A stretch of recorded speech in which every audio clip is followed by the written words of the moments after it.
Natagpuan ang bangkay ng lalaki na hinihinalang biktima ng summary execution sa isang bakanteng lote sa Tanawan City, Batangas. Tutukan yan sa report ni Denise Abante.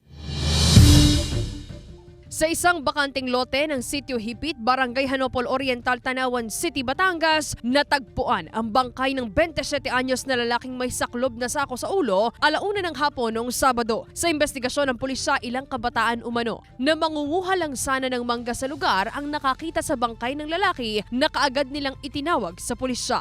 Nakatali po kasi tapos may balot ng sako. Actually, hindi siya nakasilid ng buo kasi yung sako suklo sa ulo, tapos kitang-kita yung kalahating katawan ng bangkay. Ayon sa pulisya, posibleng biktima ito ng summary execution. Posible raw na sa ibang lugar ginawa ang krimen at dinala lang sa nabanggit na lugar ang bangkay base na rin sa mga nakitang mga patak ng dugo. Napag-alaman ding dati ng nasangkot ito sa iba't ibang kaso.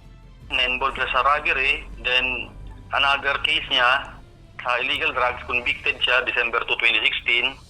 Then sa 2021 April 10, suspect din siya sa isang homicide. Kasi yung ng forensic, wala naman na-recover doon na islag or fire cartridge, yung nakatali. Posible po na nadala doon na bangkay na.